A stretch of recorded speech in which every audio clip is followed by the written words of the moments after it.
aw bisimila don kibaru kan bi ye ntɛnɛ ye octobre kalo tile 20 san 2025 a don kibaru a waati sera k'aw ɲina fɛ jan a ka cari kosɛbɛ n'o de ka partager foli k'a lase maliden kelen kelen ma Mali kɔnɔ Mali kɔkan bi bakurubaw la bakuruba 2 don aw bɛɛ lajɛlen b'a kalama Sente Abubakar Siriki Fɔnba ale tun ye jalaki dɔ ta k'a da citerni bolaw kan ani citerni bolaw ye jaabi minnu kɛ ninnu de ye bi don kibaru la fanbaw ye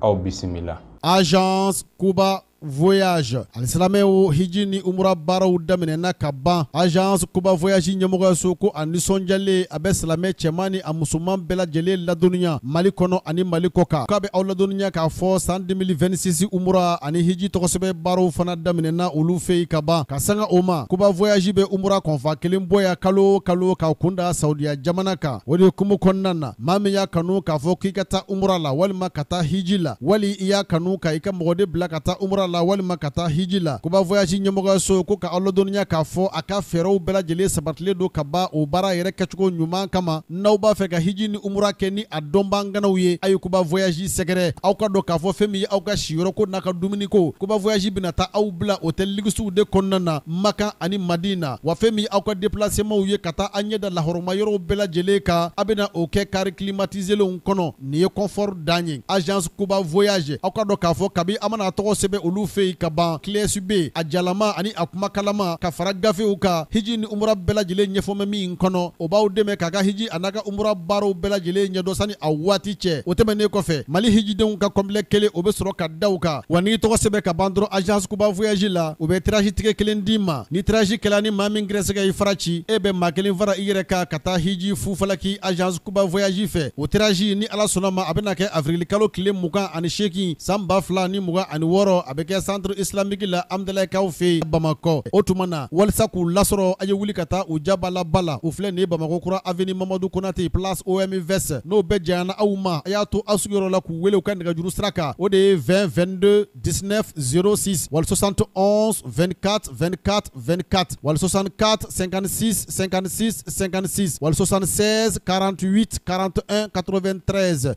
Mali chauffeur kɛrɛnkɛrɛnna citerni bolaw o ka jɛkulu min wele ko Sinacor ninnu kɔni o ye dusumakasa kunnafoni ni ka ɲɛsin Sente Abubakar Siriki Fɔnba ma o de ye k'a fɔ a ye kuma dɔ fɔ ka ɲɛsin ni chauffeur ninnu ma o ka fɔ la tant que ni Abubakar Siriki Fɔnba ni a mana ni kuma in da olu ye olu ka citerniw a bɛna jɔ ka sanga o de ma sa o ka kunnafoni dila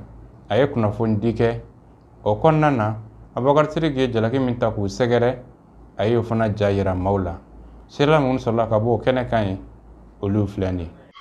Abubakar Kulubali ye kunnafoni dira ye Sinacor Mali jɛkulu kɔnɔna na syndicat national des chauffeurs et conducteurs routiers du Mali. An balimaw nin ye jajuru ye min bɛ ɲɛsin Abubakar Siriki Fɔnba ka kɛwale dɔ ma a ye min ta ka ɲɛsin chauffeuriya ma.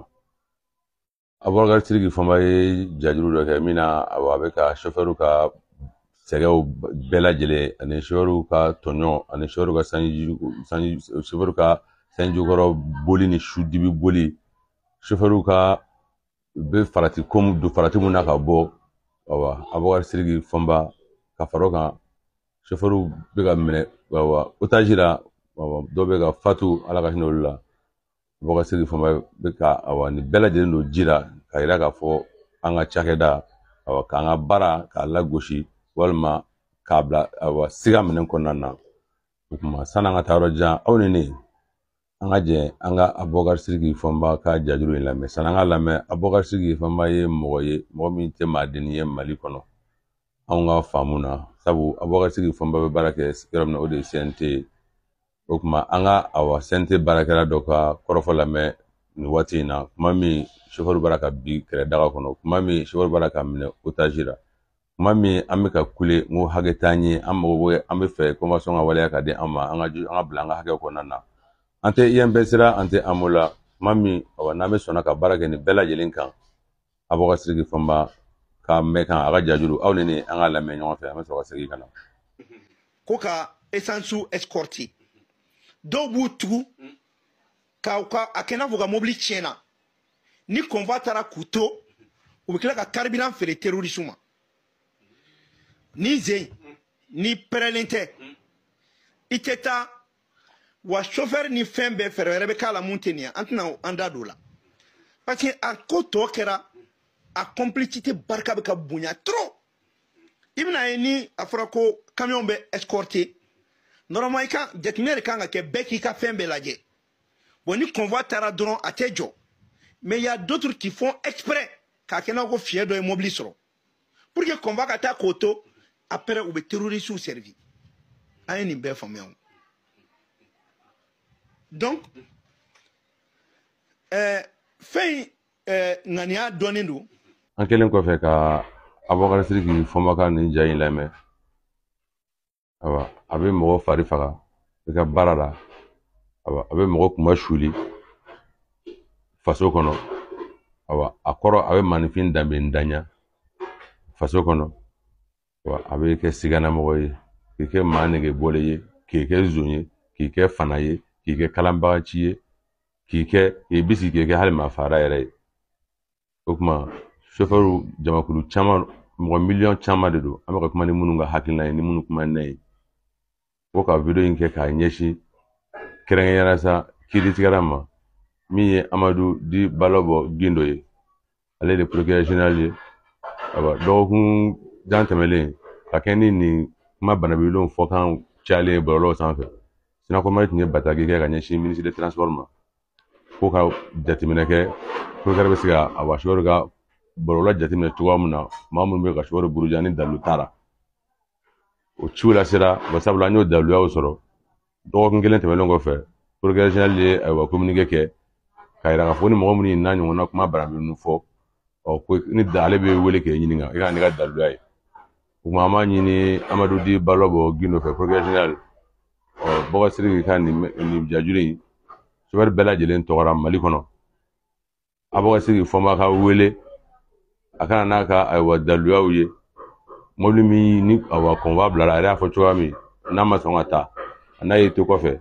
a taara taji kɛ cogoya wɛrɛ la komi Bubakar Sidiki bɛ taji kɛ cogoya dɔn a dira mɔgɔ ma a b'o dɔn a b'a camion numéro dɔn a b'a bɛɛ dɔn donc a ka wele a ka na n'o daluya ye mɔgɔ min y'o baara kuntan kɛ anw na k'a bɔ jamana tɔgɔ cɛn walima k'a b'an tɔgɔ cɛn mobili min y'a kɛ o bɛ dɔn Bubakar Sidiki ka fɔ cogo la olu mɔgɔw ka kiiri k'a bila sariya ka bolo kan an b'a fɔ ka dɔwɛrɛ kɛ ni o tɛ kiiri de ka tigɛ Bubakar Sidiki ka nin kuma mun n'a y'a fɔ an ma jɛn n'a ye bi an ma jɛn ni a ye sini wa an tɛna kiiri tigɛ an yɛrɛ ye an bɛ kiiri to fanga bolo fanga de ka wuli Bubakar Sidiki wele ka taa ɲininka a dalakan na n'a ka dalilu bɛɛ lajɛlen n'o tɛ a tɛna mɛn bilen chauffeur bɛɛ lajɛlen bɛna jɛn ka funu baara la ka walanw sɛmɛ ka kun kɛ Bubakar Sidiki ka nin kuma banabilen ye walima fo kiiri ka tigɛ waati mun na aw k'an bɛn diɲɛ waati wɛrɛ Abubakar Sidiki fɔnba kumana min na ni nin kuma ninnu ye dugu minɛ ka tila ka diɲɛ minɛ a yɛrɛ Abubakar Sidiki fɔnba a bɔra ni ka yafa deli kɛ Mali citerne bolilaw olu fɛ seerela minnu sɔrɔla ka bɔ ale yɔrɔ olu filɛ nin an balimaw ani ɲankuma an bɛ bɔ ka foli kɛ ka tanu kɛ masa Alahu Taala ye ale min ni tanu ka kan ka ɲini a fɛ halisa Ala ka hakili ɲuman d'an bɛɛ lajɛlen ma Ala ka jamana jɔ bi bɔli tɛ kuma jan ye n bɛ deli k'a fɔ n ka kuma na adamaden o adamaden n'i bɛ ji min i bɛ fili wa fili tɛ dabɔ kama fɛnɛ ye an ye video dɔ kɛ kunun ka sanga ka bɛn ni gɛlɛya min bɛ jamana kan kuma in kɔnɔna na n da sera convoi ko ma kuma in ma faamuya ne ka kuma laɲini tɛ ka jamana chauffeur dɔgɔya n ka kuma kun laɲini tɛ ka jamana ka chauffeur la gosi kuma in laɲini bɛ chauffeur yɛrɛ kan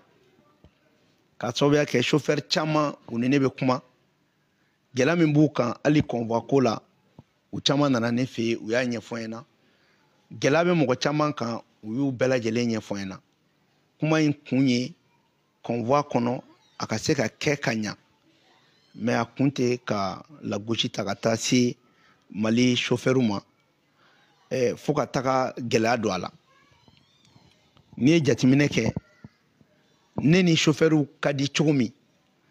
gɛlɛya min bɛ chauffeur kan ni ne bɛ n da don a la a ka ca ni nin. K'a daminɛ depuis chauffeur yɛrɛ ni transporteur minnu b'u ta ni n b'a fɔ don o don ko fo ka contrat de travail kɛ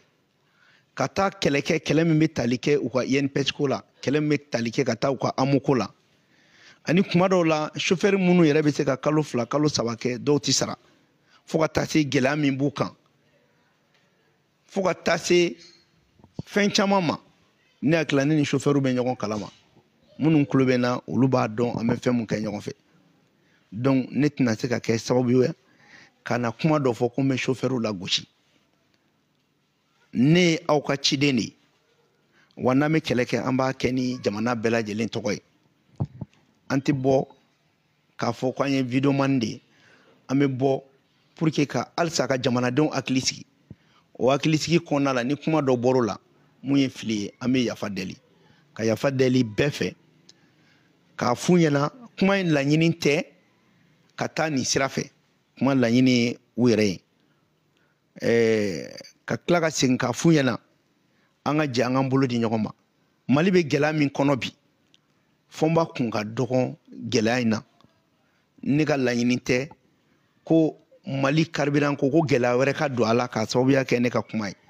Ne bɛ kuma de pour que ka nɔgɔya don jamana la, wa ne tɛ kuma ko parce que ko kuma ka di n ye. Donc ka yafa deli bɛɛ fɛ, k'a fɔ chauffeur bɛɛ lajɛlen ɲɛna an b'aw ka ci de la, an y'aw ka ciden de ye. Wa a ye mun kɛ a ɲana parce que ni ciden filila n'i y'a fɔ an fana bɛ bɔ an bɛ yafa deli, parce que ni kuma in bɔra fɔnba da o de bɛ fanga don kuma na, sinon n'a kun bɔra mɔgɔ wɛrɛ da a tɛ jate. Donc ka segin k'a fɔ an ɲɛna an b'aw ka ci de la, an b'aw ka bila de la. Su ni tile an bɛna ko ye min ye, jamana bɛɛ bɛ lafiya cogo min, Mali bɛ gɛlɛya min kɔnɔ aw ye baara min k'a la aw yɛrɛ b'a dɔn, a ye sɛgɛn min k'a la a b'a dɔn, mɔgɔ minnu ni tora a la a b'a dɔn. Donc o la ka bɔ ka yafa deli aw fɛ, k'a yira aw la toujours an mago bɛ aw ka ladili la, toujours an mago bɛ an ka ɲɔgɔn faamuya. Fili ye ne sɔrɔ hakɛto bɛ n na, Salala Mamadu. Aw ni ce aw ka kulomajɔ la, nin de bɛna dansikɛ bi don kibaru la min labɛnna Kanta Media ɲɛmaaso fɛ k'a lase aw bɛɛ lajɛlen ma. Wasalamu alaikum wa rahmatulahi wa barakatuhu.